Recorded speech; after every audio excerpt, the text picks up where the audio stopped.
नमस्कार, मैं हूं मनप्रीत और आप देख रहे हैं 7C बुलेटिन की शुरुआत में एक नजर अब तक के मुख्य समाचारों पर।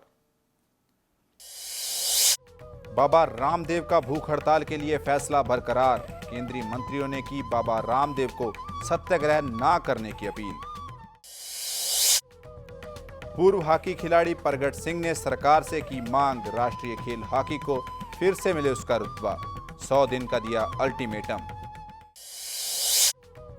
वन अधिकारी कक्कड़ ने अपने ऊपर लगे आरोपों को बताया झूठ का पुलिंदा। तीक्ष्ण सूद पर मानहानि का मुकदमा करने का किया ऐलान। अब समाचार विस्तार से। भ्रष्टाचार खिलाफ भूख हड़ताल पर बैठने को तैयार योग गुरु बाबा रामदेव को मनाने के लिए केंद्र सरकार काफी गंभीर होती दिखाई दे रही है। बाबा रामदेव पर प्रधानमंत्री मनमोहन सिंह की उस अपील का भी कोई असर नहीं हुआ जिसमें बाबा रामदेव को 4 जून से भूख हड़ताल ना करने की अपील की गई थी। इधर भ्रष्टाचार और काले धन की वापसी को लेकर सत्याग्रह की जिद पर अड़े बाबा रामदेव बीते दिन जैसे ही दिल्ली पहुंचे केंद्रीय मंत्री कपिल सिब्बल, सुबोध कांत और कई मंत्रियों ने इसी मामले पर उनसे मुलाकात की। फिलहाल बाबा रामदेव अपने फैसले पर बरकरार हैं। देवेंद्र सिंह भुल्लर की फांसी की सजा माफ करवाने का मुद्दा लगातार गर्माता जा रहा है। पंजाब की सियासी पार्टियों और श्रोमणी गुरुद्वारा प्रबंधक कमेटी की तरफ से किए जा रहे प्रयासों के साथ ही अब देवेंद्र सिंह भुल्लर की माता ने भी राष्ट्रपति, केंद्र सरकार और गृह मंत्रालय को इस मामले में फिर से विचार करने की अपील की है और उनका कहना है कि वह इस मामले में राष्ट्रपति, प्रधानमंत्री और गृह मंत्री को एक पत्र भी लिखेंगी। इतनी देर पहले क्यों नहीं खारिज की? 9 साल तो रुकी को हो गए, फांसी रुकी को 9 साल हो गए, तो एकदम जल्दबाजी क्या आ गई जो इन्होंने जल्दबाजी में फैसला कर दिया। मैं अपनी तरफ तो अपील डालूंगी। अपील किन्हों करोगे? अपील मैं करूंगी, कोर्ट से भी अपील करूंगी और राष्ट्रपति को भी अपील करूंगी।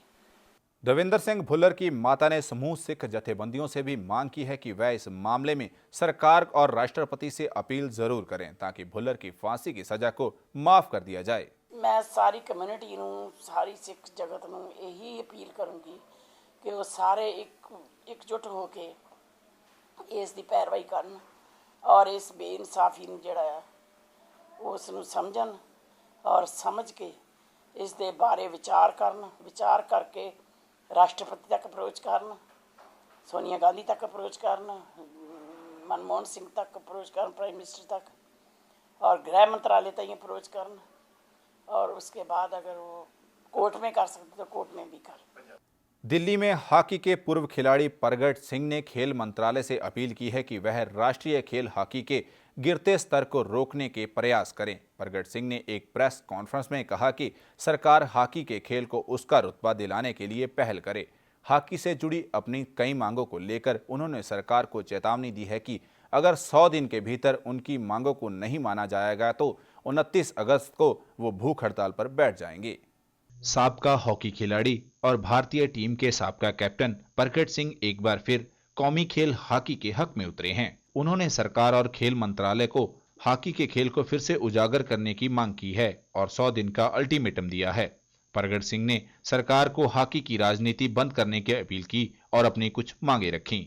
मेरा क्वेश्चन ही एक है कि we have made the mockery of hockey. Hockey India, Indian hockey federation, ministry of sports, sports authority of India, but nobody is taking responsibility. अपनी अपनी सारे डुगडुगी बजा रहे हैं, कोई वहाँ टूर्नामेंट हो रहा है, कोई वहाँ टूर्नामेंट हो रहा है, टोटल केओस है। That is the reason I have come in front of you today. 6 महीने में तो कुछ हुआ नहीं। 6 महीने पहले मैंने प्रपोज किया था कि yes we have to do this, but even meeting भी नहीं हो सकी। अगर 10 दिन में भी I will try my level best कि हाँ भाई कोई अच्छा बंदा, आइदर कंसल्टेंट और इन वट एवर कैपेसिटी, क्योंकि अगर आप कोई ऐसा कोच लाना हो तो कल को ला सकते हैं, but quality yes and our हमारी जो रिक्वायरमेंट है। प्रगट सिंह ने कहा कि इस समय हॉकी की स्थिति बेहद नाखुश है, इसलिए खेल मंत्रालय और सरकार को इसकी जिम्मेदारी लेनी चाहिए। मैं ये कहता हूँ कि नेशनल एम्बलम, नेशनल फ्लैग, हर चीज़ के लिए कोड है कि अगर उल्टा चढ़ जाए तो there is a criminal proceedings. Why not on national game? हमारी नेशनल गेम है, उसके लिए हम उसके साथ इतना खिलवाड़ कर रहे हैं। प्रगट सिंह ने कौमी खेल दिवस यानी कि 29 अगस्त को अनिर्धारित समय के लिए धरना देने का अल्टीमेटम सरकार को दिया। जिसके साथ उन्होंने मांग की कि सरकार हॉकी के खेल को बचाने के लिए और उसको फिर से सम्मान देने के लिए कदम उठाए। विपिन महाजन, 7C, दिल्ली। पंजाब के उद्योग मंत्री तीक्षण सूद पर भ्रष्टाचार के गंभीर आरोप लगाने वाले वन मंडल अधिकारी RR कक्कड़ ने अपने ऊपर लगे आरोपों को झूठ का पुलिंदा बताया है। उन्होंने कहा है कि उन पर आरोप लगाने वाले कैबिनेट मंत्री तीक्षण सूद और भाजपा नेता राजेंद्र भंडारी के खिलाफ मानहानि का मुकदमा करेंगे। देखो, दोष लाने ਨੂੰ ਤਾਂ ਕਿਸੇ ਤੇ ਵੀ ਲਗਾ ਦਿਓ, ਬਟ ਜਿਹੜੀ ਹਕੀਕਤ ਕੀ ਹੈ ਮੈਂ ਤੁਹਾਨੂੰ ਦੱਸਦਾ। ਮੇਰੇ ਤੇ ਲਗਾਏ ਗਏ ਜੀ ਇੱਕ ਇਨਕੁਆਇਰੀ ਜਿਹੜੀ ਹੈਗੀ ਹੈ ਇਹਦੇ ਤੇ 2 ਚਾਰ ਸ਼ੀਟਾਂ ਕਹਿੰਦੇ। ਇੱਕ ਚਾਰ ਸ਼ੀਟ ਦਾ ਮੈਂ ਤੁਹਾਨੂੰ ਦੱਸਦਾ 3 ਵਾਰੀ ਪਹਿਲਾਂ ਇੱਕ ਅਫਸਰ ਤੋਂ ਪੜਤਾਲ ਕਰਾਈ ਗਈ, ਫਿਰ ਦੂਸਰੇ ਤੋਂ ਪੜਤਾਲ ਕਰਾਈ ਗਈ, ਫਿਰ ਉਸੇ ਅਫਸਰ ਤੋਂ ਦੁਬਾਰਾ ਉਹਨੂੰ ਭੇਜੀ ਗਈ, ਫਿਰ ਅਜੇ ਤੱਕ ਵੀ ਉਹਨੂੰ ਜਿਹੜਾ ਫਾਈਲ नहीं ਕੀਤੀ ਗਈ। ਮੈਨੂੰ नहीं पता क्यों, और मेरे ख्याल 3 साल तो ऊपर हो चुका है समय ਜਿਹੜਾ ਹੈਗਾ। मीडिया से बातचीत करते हुए कक्कड़ ने इस बात से इनकार किया कि उन्हें किसी भी विजिलेंस या विभागीय जांच में दोषी पाया गया है।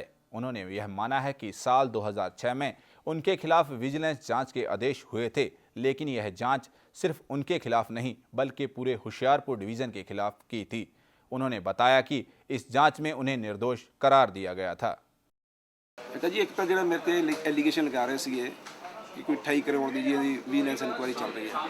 उसके बाद मैं जो स्पष्ट किया, मेरे को डॉकूमेंट भी गया। वो जी एक इंक्वायरी जी चली सी वो 2002 तो लैके 2006 तक, यानी 2001 तो 2006 के साढ़े जी हुशियारपुर डिवीजन की सी, ना मेरे कल्याण की सी, वैसे डिवीजन की सी। 1 साल जो मेरे प्रेडिसैसर का सीगा ते 4 साल मेरे उन्होंने सारी चैकिंग हो गई, फाइल हो गई। उन्होंने बिल्कुल उन्होंने पाया भी कोई इहदे विच दोष नहीं आया, किस तरह भी किसी का भी बिल्कुल क्लीयर चिट मिल गई। 2007 में मिली सी चिट जी। मेरे को एक CD हैगी है, उहदे क्लीयर दस्सिया गया अफसरां दी गल है आपस विच भी उहदे विच अप टू जिहड़ा एक जिहड़ी सर्कल दी कंजरवेटर का उन्होंने विच नाम लिया भी उन्हें ये कहा सी भी इन्ना करके जिहड़ा हैगा कट्टो। जमीन अधिग्रहण के मुद्दे पर हरियाणा सरकार को पहले ही विपक्ष के नेता हर रोज घेरने के प्रयास में जुटे रहते हैं। अब तो कांग्रेस के बड़े नेता भी हरियाणा सरकार को जमीन अधिग्रहण के मुद्दे पर टिप्पणी करने लगे हैं। वहीं अखिल भारतीय किसान खेत मजदूर यूनियन के राष्ट्रीय अध्यक्ष व कांग्रेस के वरिष्ठ नेता शमशेर सिंह सुरजेवाला भी हरियाणा सरकार पर किसानों की दुर्दशा को लेकर जमकर बरसे। सिरसा के पूर्व मंत्री जगदीश नेहरा के स्थान पर एक पत्रकार वार्ता का आयोजन किया गया, जिसमें अखिल भारतीय किसान खेत मजदूर यूनियन के राष्ट्रीय अध्यक्ष व कांग्रेस नेता शमशेर सिंह सुरजेवाला ने कहा कि वह जमीन अधिग्रहण की नीति को दूसरे राज्यों से तो बेहतर मानते हैं और साथ ही वे इस मुद्दे पर हरियाणा सरकार को खरी खोटी सुनाने में भी नहीं चूकते। उन्होंने बातों ही बातों में वह भी साफ कर दिया कि हरियाणा सरकार को इस अधिग्रहण नीति में बदलाव लाने का प्रयास करना चाहिए। शमशेर सिंह ने यह भी कहा कि किसानों की हालत सुधारने के लिए उन्होंने 3 जून को पूरे भारत के किसानों के अध्यक्षों की मीटिंग बुलाई है। 3 तारीख को दिल्ली में सारे हिंदुस्तान के हमारे जो अध्यक्ष हैं प्रांतों के और दूसरे भी जो इम्पोर्टेंट पदाधिकारी हैं किसान खेत मजदूर कांग्रेस के, उनकी एक महत्वपूर्ण बैठक बुलाई है। हमारी मांग ये है कि इनको 2 लाख तक घरेलू खर्चे के लिए जो कर्जा देना चाहिए बैंकों को, 35,000 थोड़ी लिमिट है, 2 लाख तक लिमिट होनी चाहिए। उस लिमिट के अंदर कर्जा ले सके और उसका ब्याज भी 12% की बजाय 4% से ज़्यादा नहीं होना चाहिए। साथ ही उन्होंने किसानों के हितों की बात की और कहा कि किसानों को हर सहूलत मिलनी चाहिए ताकि उनको किसी भी तरह की मुश्किल का सामना न करना पड़े।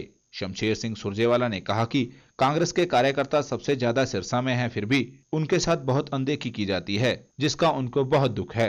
Why minimum? किसान should also get the maximum. किसान को लाभदायक मूल्य मिलने चाहिए, लाभप्रद मूल्य मिलने चाहिए किसान को। कम से कम क्यों मिले? किसान ने भी अपना परिवार पालना है दुकानदार की तरह और किसी और दूसरे की तरह, और किसान ने आगे फसल भी बोनी है, उसके लिए भी रुपया चाहिए उसको। तो इस सारी बात का इंतजाम करने के लिए जितना उसका खर्चा आएगा 1 क्विंटल पैदा करने पे, उससे उसको डबल पैसे मिलने चाहिए किसान को। ये फार्मूला होना चाहिए किसान की विभिन्न जिनसों की कीमत निर्धारित करने के लिए, और ये सारी डायरेक्शन सरकार की तरफ से एग्रीकल्चर प्राइस कमीशन को होनी चाहिए। विजय जसूजा, 7C, सिरसा। पटना के बखरी इलाके के विधायक रामानंद राम के घर उस समय माहौल तनावपूर्ण हो गया जब उनका 15 वर्षीय बेटा लापता हो गया। अपने बेटे के इस तरह अचानक लापता होने से जहां पूरा परिवार सदमे में है, वहीं प्रशासन उसकी छानबीन में जुट गया है। बिहार के बखरी विधानसभा विधायक रामानंद राम का 15 वर्षीय पुत्र राहुल बीते दिन लापता हो गया। पटना के संत पॉल स्कूल के 9वीं क्लास में पढ़ने वाले राहुल की गुमशुदगी ने उसके माता पिता का हाल बुरा कर दिया है। नम आंखों और हाथों में अपने नूरे नजर की तस्वीर लिए राह देखती एक मां का अचानक सुख चैन छीन गया है। राहुल अपने पड़ोसी की मामूली कहासुनी के बाद लापता है। बच्चा मेरा आवाज सुनने का प्रयास करो, कहीं भी हो, अपना घर आ जाओ। नहीं रह सकते, तुम लोग पूरे घर अंदर नहीं रह सकते। वहीं विधायक को डर है कि कहीं उसके बेटे के साथ कोई अनहोनी ना हो जाए। उसके मन का भावना मैंने देखा, सोबर लड़का है, ना कभी हम लोग के साथ गलती किया है, कैसे भाग गया। तो बच्चे को कहते हैं कि तुम आ जाओ, अगर तुम्हारा जो भावना है उस भावना के मुताबिक हम चलेंगे और जो तुम्हारा उद्देश्य है उसको हम खाली करवाएंगे। ऐसा भी हो सकता है कि अगर उसके ख्याल से गया है, उसके बीच में कुछ साजिश है, क्या है न है। आप लोग के माध्यम से सरकार से भी कहेंगे कि इस चीज़ को गंभीरतापूर्वक मेरे बच्चे के बारे में सोचें और उसको जितना जल्दी हो हम लोग के बीच में लाने का प्रयास करें। अब देखना यह है कि प्रशासन राहुल को वापस लाने में कितनी तेजी दिखाता है। शरद राय, 7C, पटना। वक्त हो चला है एक छोटे से ब्रेक का। ब्रेक के बाद समाचार और भी हैं, आप बने रहिए 7C के साथ।